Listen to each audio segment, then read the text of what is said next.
Makanya saya sering mencontohkan berkali-kali. Kalau kamu ingin sowan saya enggak jadi enggak apa-apa, tetap baik. Karena kemungkinan seneng kiai ya dua. Dulu saya sering bercerita. Ada tabiin tanya sama sahabat, bagaimana wajah Rasulullah Shallallahu Alaihi Wasallam. Tabiin ini nangis. Wallahi saya ini saking hormatnya, saking haibahnya Rasulullah, saking hormat saya tidak pernah berani melihat wajah beliau. Saya sowan juga agak berani karena takut ganggu. Jadi cara seneng kiai itu ya kadang ra perlu sowan.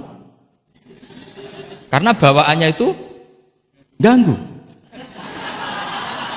Loh misalnya saya ketemu anak istri saya kan asik, terus ketemu Wahid kan ya pusing. Jadi Allahu Akbar. Provokator ini. Jadi justru saking takzimnya Rasulullah, pilihannya itu tidak sowan karena takut ganggu Rasul. Ada sahabat yang pilihannya sowan. Wong jenenge seneng ya sowan. Tapi kalau dibalik, jenenge seneng ya aja ganggu, ayo milih ndi. Ini dua mazhab yang sama-sama kuat. Jenenge seneng ya sowan, jenenge seneng ya aja ganggu. Ayo milih mana kamu? Ada dua pendapat. Kenapa Anda begitu yakin dengan satu pendapat? Di Furu'iyah, saya ulang lagi di Furu'iyah. Ya, bukannya maklum nanti itu. Jadi tidak gampang. Sholat pakai pakaian resmi begini itu bagus. Pakai jubah, kamis, atau pakai hem, pakai sarung itu bagus. Tapi andaikan Nabi selalu sholat demikian, itu bahaya. Saya ulang lagi bahaya. Bahaya bagi syariat ini. Ini saya niat ngajarin gurunya, bukan anak-anak. Suatu saat Jabir bin Abdillah, kalau kamu baca lihat di bab sholat di Bukhari atau di Kitabul Ilmi, ilmu fi sholat maksudnya. Itu Jabir bin Abdillah itu pernah datang ke masjid, pakai gamis, pakai baju resmi. Imamahnya dicopok, kamisnya dicopok, semua dicopot, terus sholat hanya pakai sarung tok, izarin wahid, terus akidan torofaihi ala atikihi. Ini kayak orang kuno, sarung satu di kalian. Akidan torofaihi ala atiki, terus sholat. Geger sahabat tabiin, kan ini era tabiin, geger tabiin. Ungzur ila sahibi Rasulillah, lihat tuh sahabatnya Nabi, sholat kok model kayak gitu. Ketika Pak Khairuddin sudah sholat dengan segala penampilan. Jubahan, terus pakai imamah, dehem dari belakang, orang minggir semua, sudah top lah pokoknya, sudah top pokoknya. Ini sahabatnya Nabi. Terus ketika sahabat mulai, dan nyun sewu, beliau ngendikannya agak kasar. Saya melakukan ini, saya mencek nanti di Bukhari. Kalau ada Bukhari juz 1 ambilkan, nanti tak bacakan. Apa cukup nanti tanya gurunya? Tanya saja nanti ya. Kalau 5 menit menemukan, berarti dia sudah paham. Kalau ngasih waktu 1 hari, masih cari-cari berarti. Ukurannya gampang. Kalau saya setengah menit langsung ketemu. Nanti ya cukup gurunya ya. Nanti kasihkan. Kalau bilang besok berarti belum tahu. Tapi kalau 5 menit kok ketemu ya sudah lumayan. Kata Jabir bin Abdillah, saya melakukan ini liyaroni al-ahmak misluk. Keras sekali. Saya melakukan ini supaya orang ahmak kayak kamu itu tahu. Ahmak itu terjemahnya nggak usah diterjemah. Ya pelai jahil atau teman akrabnya apa? Jahil yang agak kebablasan itu namanya apa? Ahmak. Jahil yang ya sudah seperti itu. Ternyata itu berkahnya masya Allah sampai sekarang. Beliau terus ngendikan, ra'aitu Rasulullah sallallahu alaihi wasallam yusolli hakadza, akidan tarafai izari ala atiki.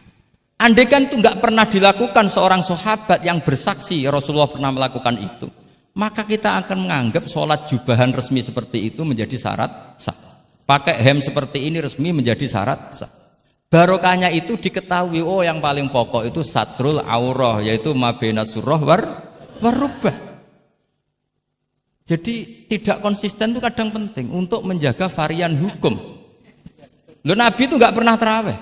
Andaikan Nabi terawih terus, maka akan dikira terawih itu wajib. Nah barokahnya nggak pernah terawih, itu kamu bisa nggak terawih kan gitu. Maksudnya ya boleh nggak terawih. Ya, kalau nanti pengurus mewajibkan, carikan takbir sulam taufik ijabu malam. Bisa masalah besar itu. Nggak ada. Ini cerita ilmu, nggak cerita perilaku. Nggak. Ini cerita ilmu, nggak cerita apa? Perilaku. Jelas kan? Jadi kadang seperti itu penting. Contoh lagi, dan ini sering saya utarakan. Ketika Nabi Fathu Mekah, tofa ashabu jami'an, itu musyatan. Semua ketika tawaf itu jalan kaki. Tapi Nabi itu unik. Tofa Rasulullah wahdah rokiban. Nabi tawaf itu pakai kendaraan unta. Yang lainnya musyatan, semuanya masin. Jalan kaki. Tapi Nabi malah tofa rokiban. Padahal jelas kaidahnya al-ajru biqadrit. Tapi andaikan Nabi kok tofa masyian, maka kita tidak tahu caranya tawaf. Tidak tahu hukumnya. Atau paling enggak nganggep bahwa syarat sahnya tawaf harus jalan. Tapi barokahnya Nabi tofa rokiban, akhirnya ada hukum, ternyata syarat sahnya tawaf tidak harus jalan, tapi boleh berkendara. Akhirnya kita tahu orang sepuh sedikit tawaf pakai kursi roda, pakai macam-macam. Jadi semuanya itu berkah, perbedaan itu berkah. Tapi yang baca harus orang alim. Kalau orang yang fikal bi marot ya piye Nabi karep wong ya kon mlaku ndek enak-enakan numpak. Ya ribet nek kena wong sing fikal bi marodun fazatahum wa marot. Jadi ribet ini ustadz satu ini ribet. Ya subuh kesiangan ini contohnya kok kayak perilakunya. Ini Kiai Hasan contohnya kayak perilakunya. Sholat itu ada waktunya. Sekali waktunya habis normalnya sudah tidak wajib, ya enggak? Kamu mau sekolah, selesainya jam 12, kamu bangun setengah 1, harus sekolah apa tidak usah? Karena momen sekali kelewat kan, nggak bisa diulang. Kan? Normalnya sholat qadha itu tidak wajib, normalnya, karena momen waktunya sudah habis. Dan qadha normalnya juga nyuwun sewu haram, normalnya. Tapi berhubung Pak sering kodok terus bilang nggak haram kan? Karena yang kodok bukan hanya santrinya tapi apa? Gurunya. Tapi nyun sewu, Nabi itu tahu ditakdir kodok. Saya tidak bilang Nabi kodok, ditakdir kodok. Ini bedanya Nabi dengan kamu.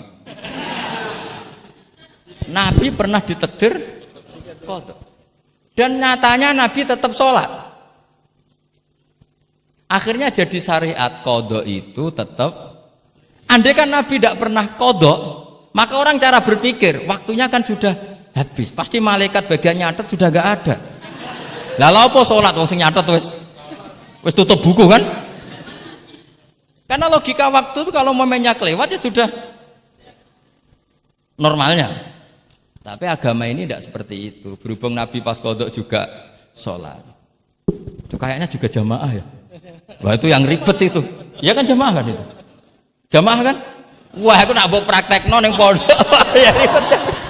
Separuh pondok kodok terus dimami Khairuddin sing komat wahid. Wah. Perkara kan? Nah, barokahnya ngerti kunut itu sunat, pura-pura ndak kunut. Akhirnya kayak orang baik kan? Yaitu mau melakukan sholat duha. Ini ya akhirnya guru saya sedang sholat duha. Itu husnudon yang gioblok.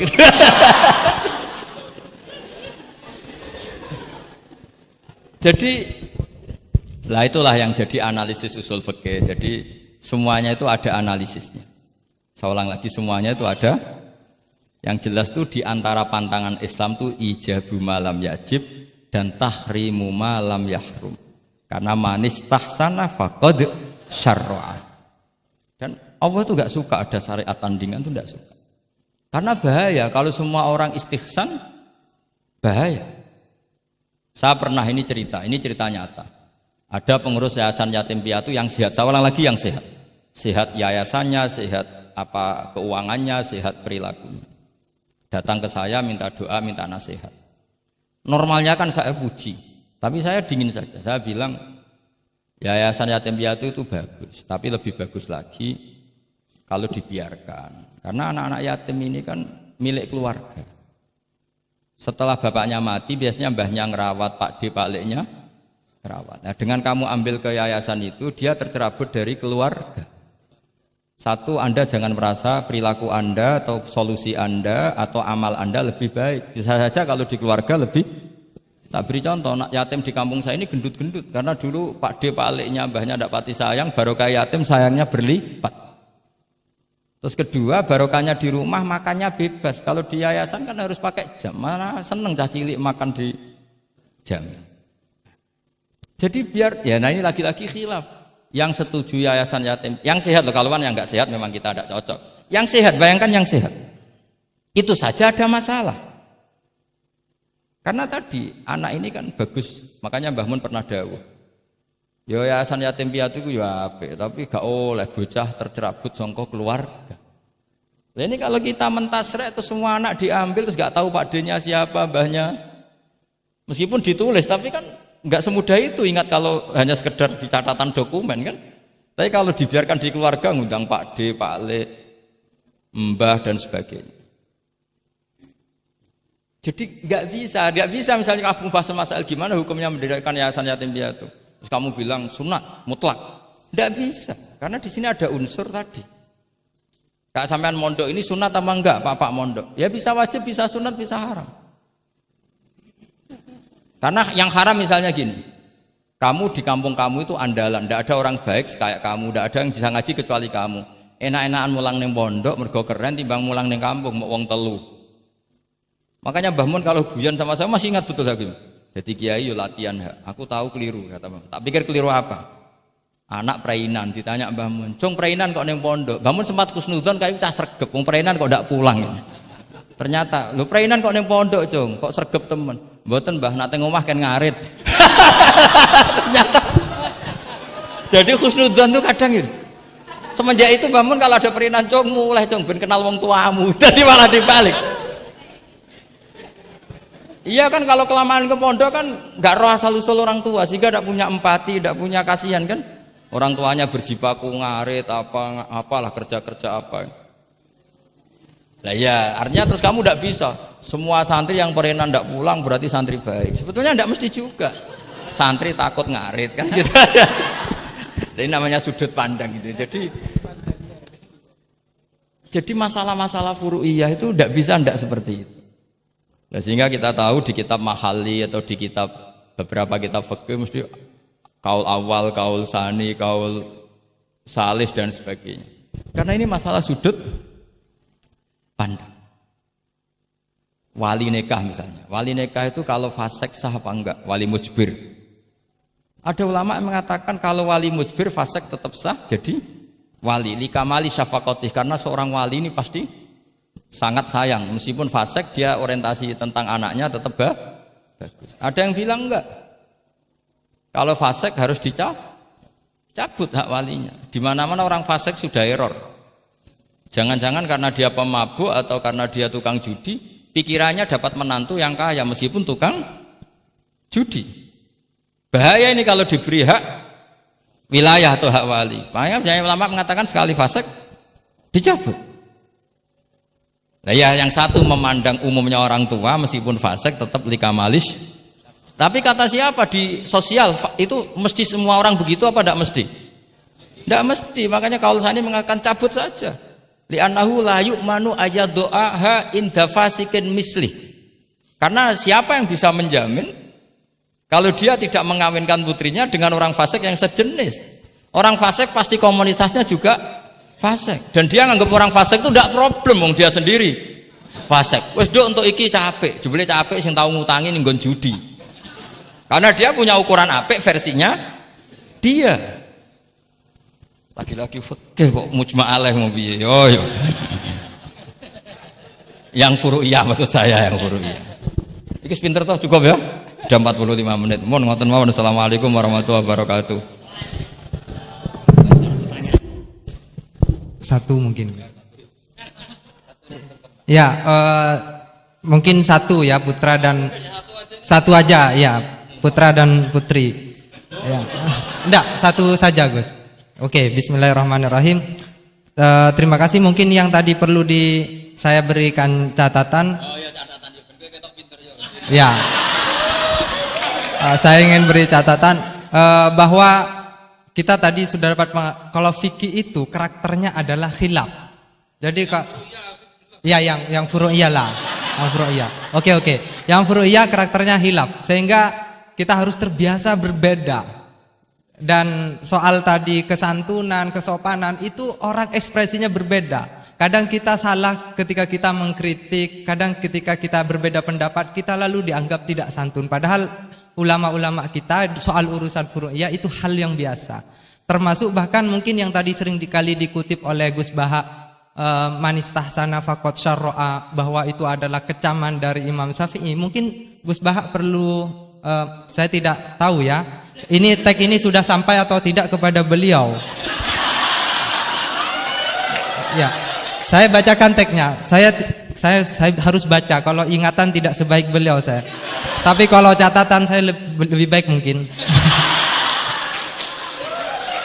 Fawatihur Rahamut qala Syekhul Akbar inna maqsudas Syafi'i min qawlihi man istahsana faqad syarra'a hada madhul mustahsin wa arada anna man istahsana faqad sara bimanzilati nabiyyin dzi syari'atin wa atba'u Syafi'i lam yafhamu kalamahu. Saya tidak ingin mengatakan beliau tidak paham, mungkin tag ini enggak sampai. Ala wajhi hada wallahu a'lam. Jadi bahkan yang kita anggap itu sudah sangat pasti Syafi'i sedang mengecam, ternyata ada juga khilaf. Ternyata maksudnya Syafi'i adalah sedang memuji, madhul mustahsin. Faqad sara bimanzilati nabiyyin di syari'atin wa atba'u Syafi'i lam yafhamu dzalika. Walaupun wallahu a'lam. Ya, tapi kita poin-poin saya adalah akui bahwa ada perbedaan, gitu kan. Oke, silakan saya beri pertanyaan satu saja.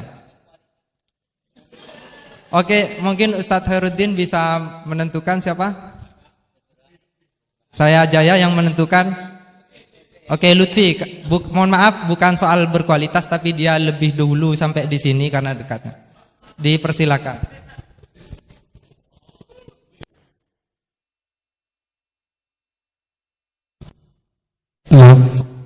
Assalamualaikum warahmatullahi wabarakatuh.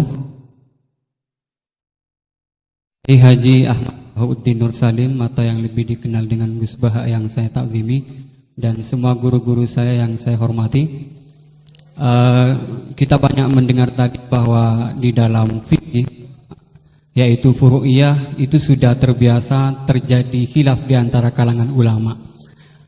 Ada satu redaksi yang bagi saya cukup ada satu yang menurut saya diantaranya di dalam Bujairami al-Khatib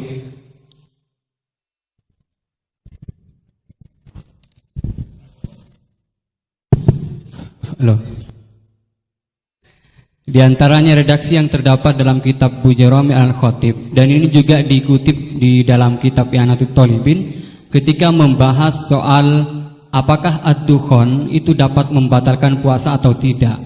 Dukhon yang dimaksud di sini adalah dukhon yang masyhur dengan kata at-tutun atau tembakau atau dalam konteks sekarang mungkin rokok.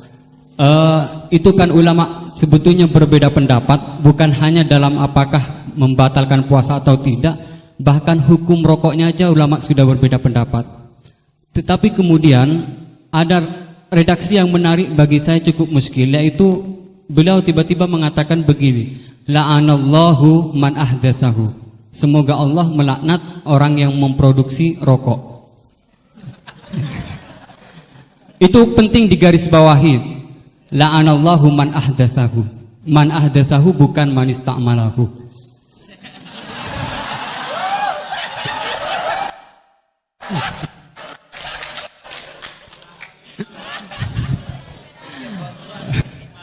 Ini cukup kriminal karena ngomongnya di dalam pesantren yang cukup itu menjadi di negara Indonesia.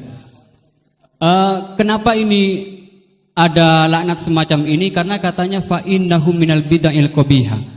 Tetapi maksud saya, kenapa ulama ini sampai melaknat padahal hukum rokok itu saja merupakan furu'iyah yang memang sudah sewajarnya terdapat khilaf. Sementara saya sebagai santri NU Tulen itu mengenal memiliki ulama-ulama yang atau kiai-kiai yang luas, yang bukan hanya tidak mau mencaci maki apalagi sampai melaknat, bahkan mengkafirkan pun itu merupakan pantangan. Sehingga pertanyaannya ini unik, setelah saya cek juga ada dalam kitab Kasyifatus saja yang kita tahu itu pengarangnya orang Indonesia. Walaupun mungkin NU belum hadir pada saat itu. Jadi pertanyaan saya untuk redaksi ini, apakah dalam syariat Islam atau fikih utamanya itu memang ada pembenarnya, melaknat orang lain atau dalam tanda kutip mendoakan orang lain jelek? Mungkin hanya itu. Terima kasih. Assalamualaikum warahmatullahi wabarakatuh. Ini jam berapa?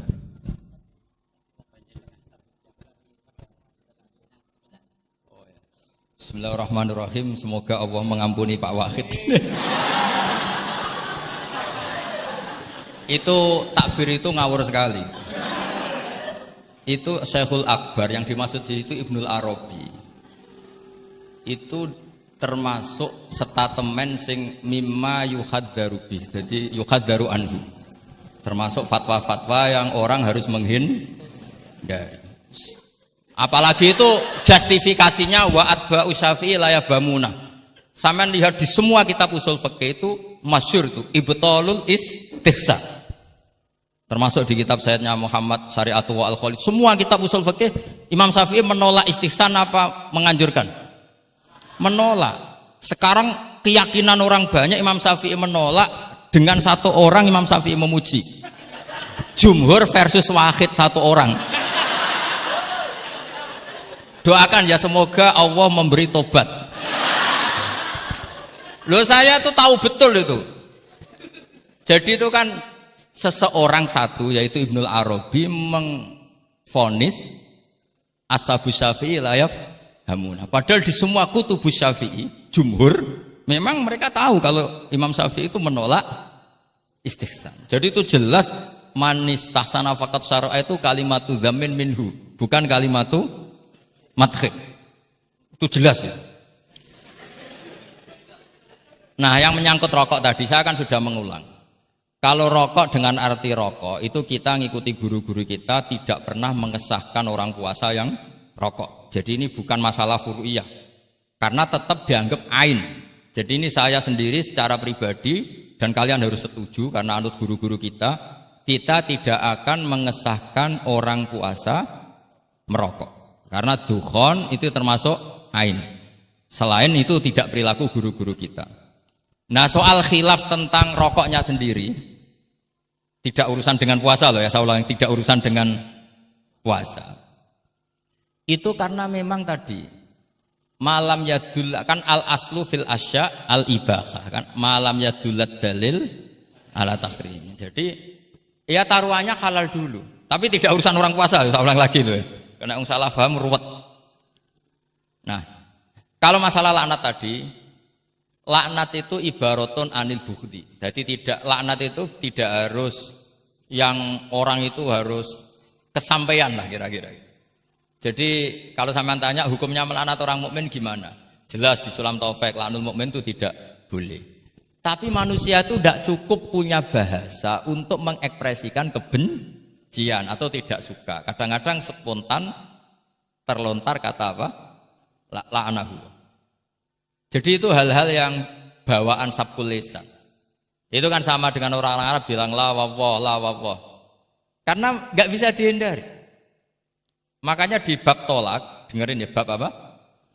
Ketika seorang suami marah sama istri terus bilang gini, lasti bizaujati, kamu itu tidak istri saya. Itu tidak dimasukkan sharihut tolak, tapi masih dimasukkan kinayatut tolak.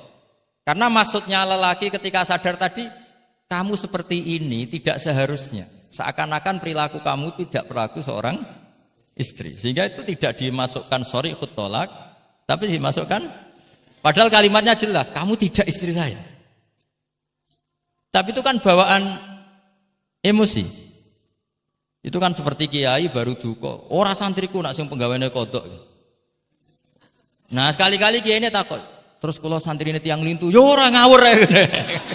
Karena yo ora trimo nak santri ini dipek wong liya kan gitu. Pasti juga gak terima kan kalau diakui orang lain. Sama ketika kamu marah sama istri kamu cantik, lasti bizaujati. Terus bojomu takut. Berarti aku bojone wong liya. Ojo ngawur.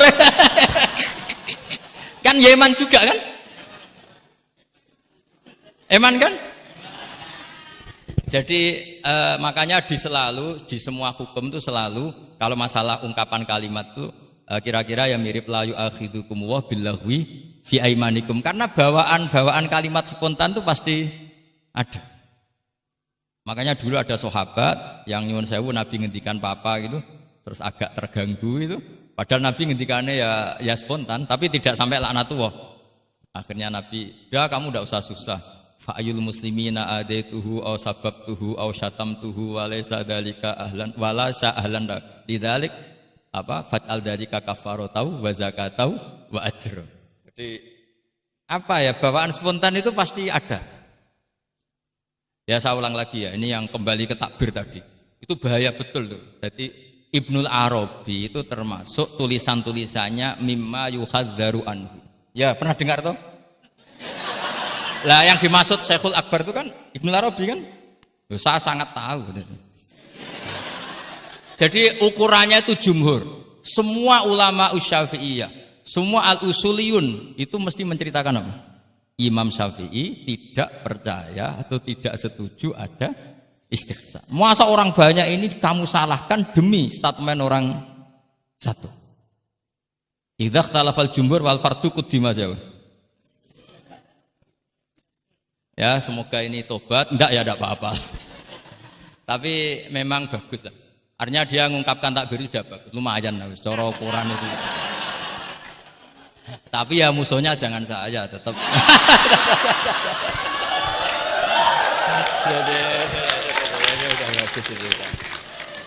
Kalau ada yang jauh seperti Abdul Wahab Mu'tab memadukan yang dimaksud. Oh enggak mungkin, itu memang salah.